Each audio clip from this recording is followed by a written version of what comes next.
Today we are working Psalm 60. Traditionally, Psalm 60 is used for putting the past behind, for strength in overcoming unhealthy temptations, and also for protection with people in the armed forces. Today I'm going to use Psalm 60 to put the past behind us for a fresh start. The way we work Psalm magic is simple, easy, and effective. We take our psalm that we're working and we speak it out loud all the way through once without stopping. This is called an incantation. When we finish that incantation, we go back through that same psalm and we consider each verse one at a time. And we search for hidden, sometimes called occult meanings that lie in the psalm. We call these inner meanings magic seeds. And that's a great symbol for what we're doing, because when we search for these meanings and when we apply what we find to whatever it is that we brought to the psalm, we are dislodging the specific magical seeds from the psalm that we need for our spell. And those seeds are then planted in the depths of our mind, where they take root. They grow, they blossom forth, and they bear fruit after their kind. And that's what we are going to do together right now with Psalm 60. O God, thou hast cast us off, thou hast scattered us, thou hast been displeased. O turn thyself to us again. Thou hast made the earth to tremble, thou hast broken it. Heal the branches thereof, for it shaketh. Thou hast showed thy people hard things, thou hast made us to drink the wine of astonishment. Thou hast given a banner to them that fear thee, that it may be displayed because of the truth, Selah. That thy beloved may be delivered, save with thy right hand and hear me. God hath spoken in his holiness. I will rejoice. I will divide Shechem and mete out the valley of Succoth. Gilead is mine, and Manasseh is mine. Ephraim is also the strength of mine head. Judah is my lawgiver. Moab is my washpot. Over Edom I will cast out my shoe.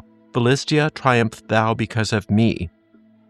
Who will bring me into the strong city? Who will lead me into Edom?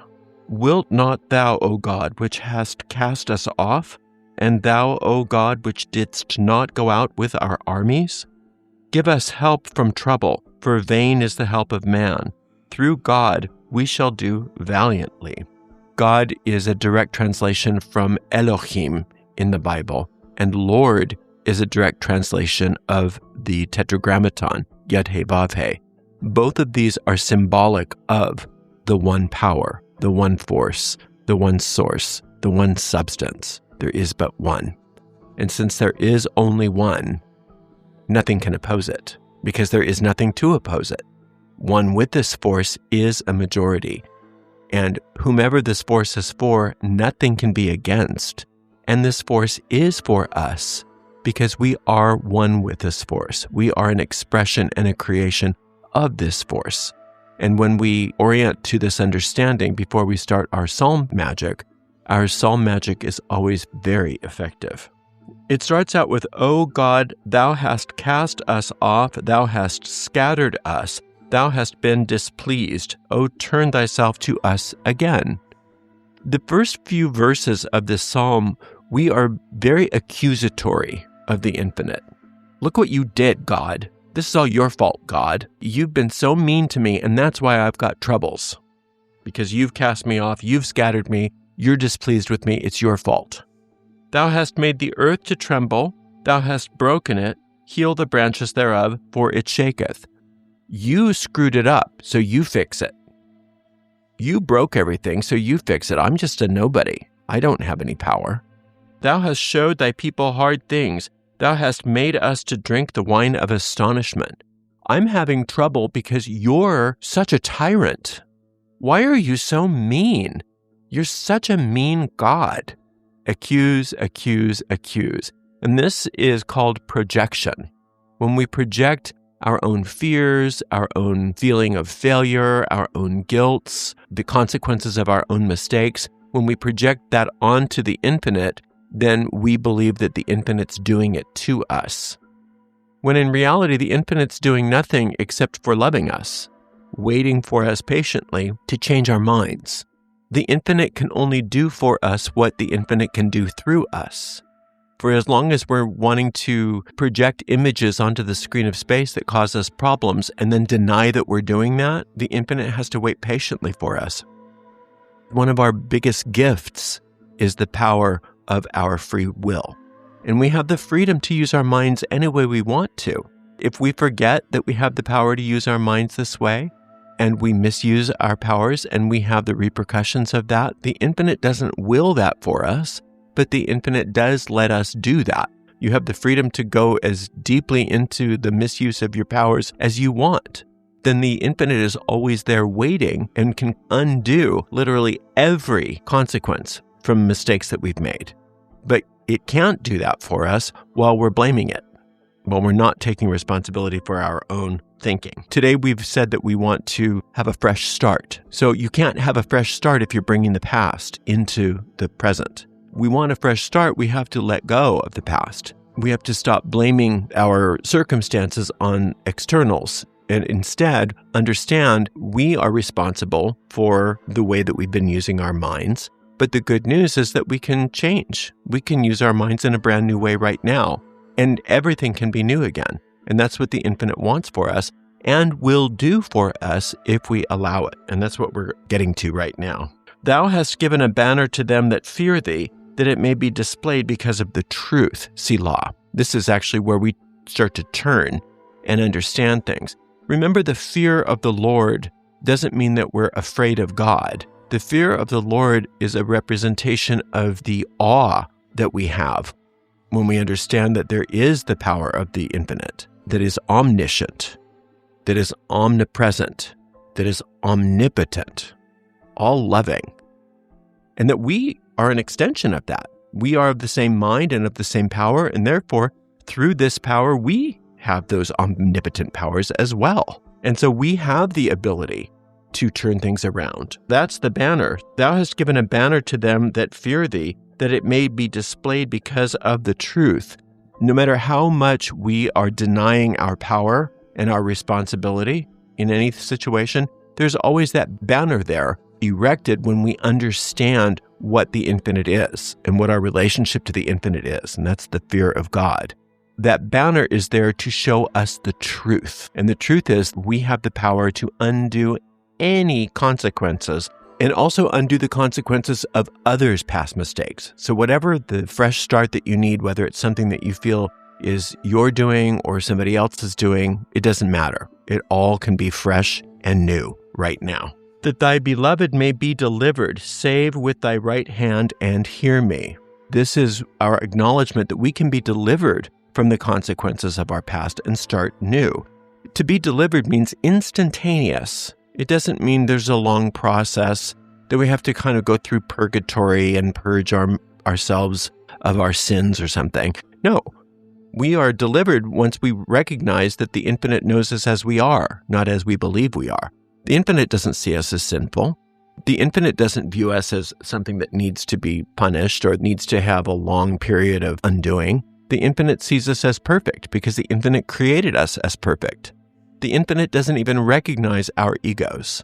Our egos are the parts of our minds that cause us problems, that believe that we're less than, that believe that we're bound to our past, that believe in all of the illusions of the nightmare of this world. The infinite doesn't care about any of that because none of that is real. So the infinite sees us as we are, and therefore, when we are willing to see ourselves the way the infinite sees us, we are immediately delivered because we wake up to the truth. God hath spoken in his holiness, I will rejoice. This is an oracle coming back at us. We've been going on about how bad the infinite is, but maybe you'll be nice to us this time. And now the infinite is responding through an oracle. God hath spoken in his holiness, I will rejoice. I will divide Shechem and mete out the valley of Succoth. Gilead is mine, Manasseh is mine, Ephraim is also the strength of mine head, Judah is my lawgiver. These are all territories in ancient lands, but they don't represent territories in ancient lands. They represent you and the parts of you that are the infinites. These are different aspects of your soul. And so the infinite is claiming these lands as the infinite's own. In other words, you are one with the infinite, and these are the true parts of you. The infinite is embracing you and reminding you of how perfect you are and that you are one with the infinite and you can never be separate other than in a dream. So you are safe, and the infinite is re-establishing that understanding for you right now. Then it goes on with, Moab is my washpot. Over Edom will I cast out my shoe. Philistia, triumph thou because of me. These are aspects of what is not true about you, what we might call the ego mind. Different aspects of you that are causing you problems, things that the infinite does not agree with. The infinite doesn't believe that you're less than. The infinite doesn't believe that you're sinful. The infinite doesn't believe that you are dark. The infinite doesn't believe any of the lies of the ego, that you're separate, that you're small, that you're insignificant, that you're weak, that you deserve punishment, whatever those things are.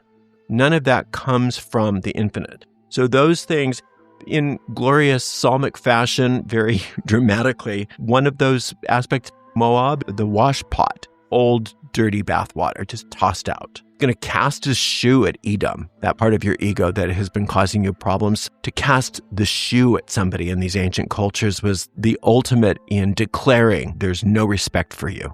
Chuck my shoe at you because I have no respect for you. Philistia, triumph thou because of me. So these different aspects of the ego mind, the infinite is reminding you, none of that's true. None of that comes from me. You don't have to worry about those things. You don't have to worry about any of the problems that you worry about because of your past. I'm wiping all of that clean because I know that it doesn't really exist. So you leave that to me. Who will bring me into the strong city? Who will lead me into Edom?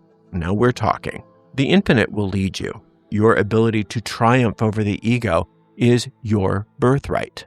The way that you triumph over the ego is by disregarding it. And the ego already has been disregarded by the infinite. So all you have to do is agree with the infinite and allow yourself to be at one with the infinite's judgment and let go of all of your judgments. And you'll recognize that none of this is a problem for you anymore, that your past really doesn't hold any power over you whatsoever, and that fresh start has been here waiting for you all along, waiting for you to change your mind. Wilt not thou, O God, which hadst cast us off, and thou, O God, which didst not go out with our armies? Now again, we're going back into a little bit of accusation. We have to just recognize the tendency of doing that, even when things are going our way, even when we've started to make up our minds, the ego likes to hook us back in again. The infinite's not punishing you. The infinite isn't responsible for your problems. The infinite's only responsible for the healing of your problems. So we have to let go of our tendency to go right back into those old patterns. Give us help from trouble, for vain is the help of man. We are recognizing that very truth in this verse. Please help me because I can't trust myself. I can't trust myself to keep my mind where it needs to be. So please help me. Please remind me. I want to. And see, that little tiny bit of willingness is all that it takes, because then you're giving the infinite permission. Please guide me. Please tweak me. Please come in and remind me every moment of every hour of every day. I need to be reminded to keep my mind where it needs to be so that I can stay in this fresh start. I can keep the slate clean so that I can be, do, and have the things that I want. The big secret of all of this is the infinite wants you to have all the things that you want, wants you to be happy, wants you to have the money, wants you to have the success, wants you to have the romance, wants you to have whatever it is that's going to make you happy, and wants you to have those things in the forms that are going to uplift you, not imprison you. And so if we are allowing the infinite to come into our mind and remind us again and again and again where to keep our minds focused, then we are always on that road where things get happier and happier and better, and we go from success to success, from triumph to triumph, righteousness to righteousness, and all is well. Through God we shall do valiantly. Finally, all of that just for the basic truth. And when we really realize this last verse, through God we shall do valiantly, becomes duh. Through the infinite we will do valiantly. We don't have anything to worry about. We have nothing to worry about. We will be successful. We will be free. We will be happy. All is well when we allow ourselves to be at one with the infinite and let go of our tendencies to dig our heels into the past, dig our heels into projection, dig our heels into pointing the finger and blaming, feeling guilty, and all of those other things that we do. Instead, we allow the infinite to undo all of that for us and to guide us each and every moment. And as we do that, we become more and more accustomed to living a happy life. And that's exactly what the infinite's will for us is.